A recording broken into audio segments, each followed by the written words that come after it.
What's up guys, it's Nova here. Today we are gonna take a look at this pile of 6 Xbox 360 games. These were some lucky finds, because one day a couple of weeks ago my boyfriend was going to visit some second-hand stores and I told him to get me some Xbox or Xbox 360 games if he could find some. And he actually found some. That was really lucky. And these are some interesting games. I think he did some really great finds. Let's start with the Ninja Blade. This was something that I wasn't familiar with. Let's take a look inside. There's the disc and the manual.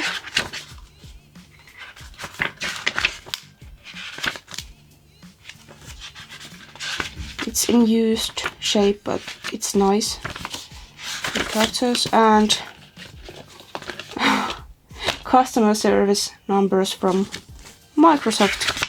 Okay, nice. So I took a look of reviews written when this was a new thing, and many of those were really mixed. I don't wonder why.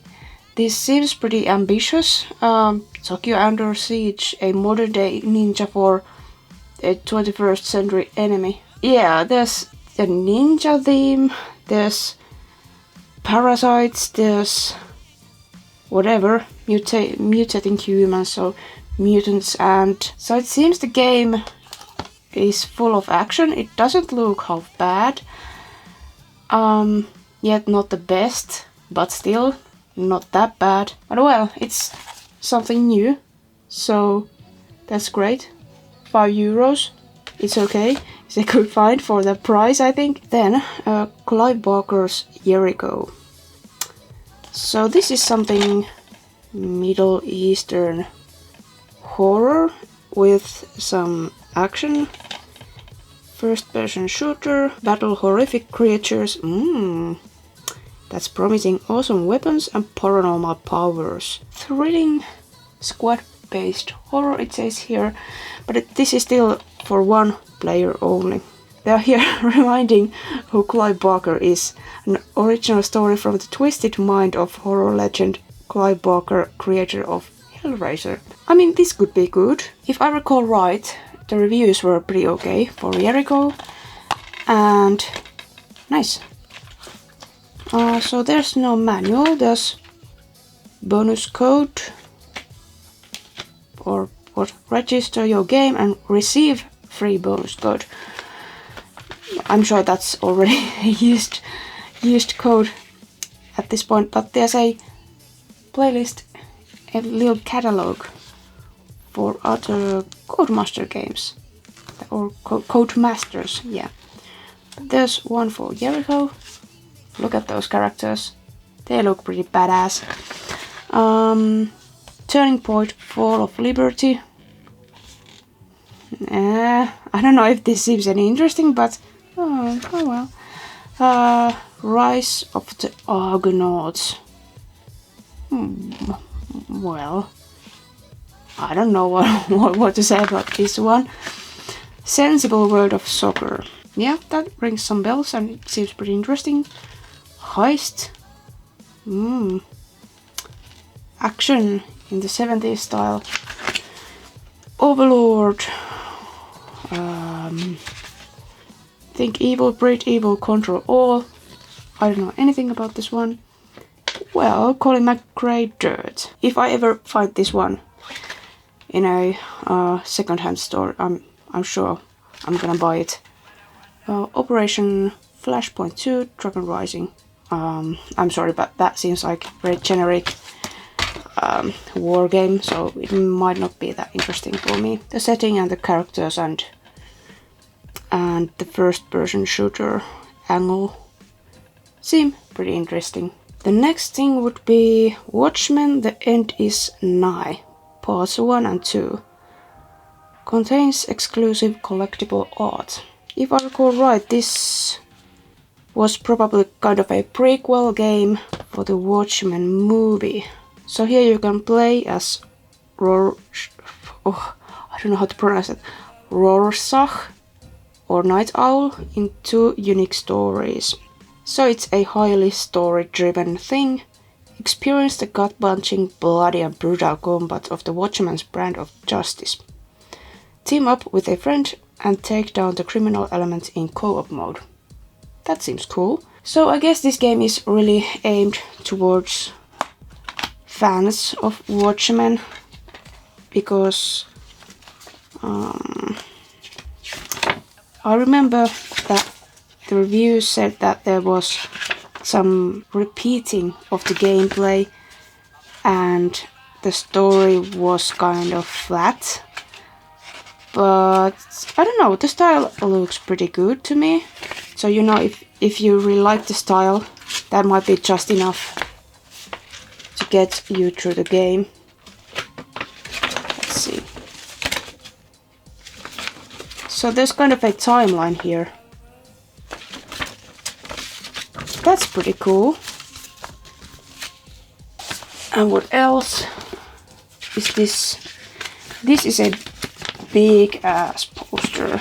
Oh no, that's just one decently sized poster with the characters.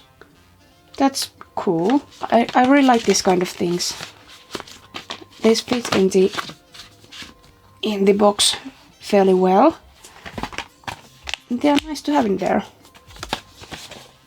So yeah, that was the Watchmen game. So this is the next thing, a horror game for Kinect. And what is interesting, there are weapons. It is all about the first person melee action, but even though there are plenty of shooter games for Kinect, I couldn't actually find anything similar to this one.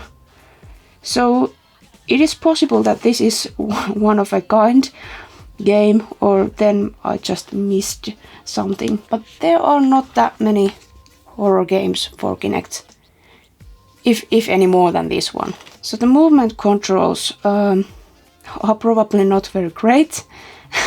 I'm pretty sure that that's gonna be a problem when playing this one, which is funny because this is for Kinect, nevertheless, to be used with Kinect.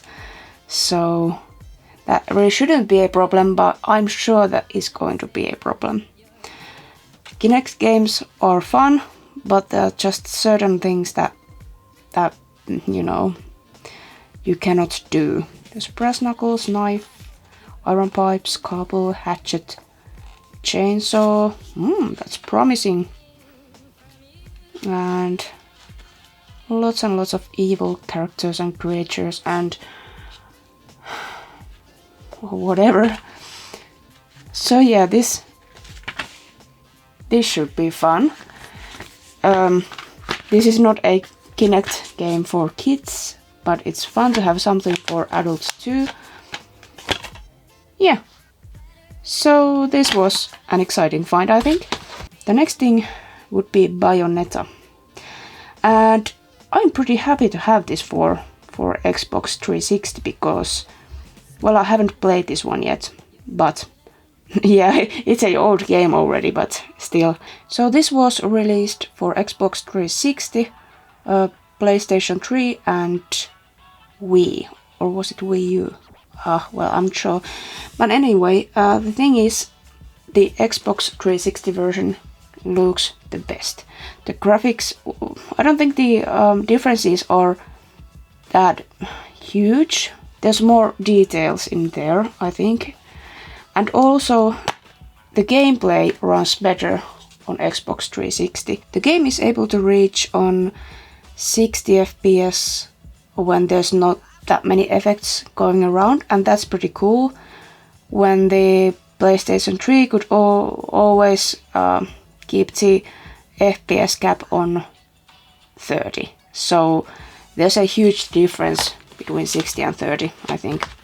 I mean, not everybody thinks that the difference is that big with the older consoles, but it's always fun to have the version that runs better if there is one available. So That's what I think about that.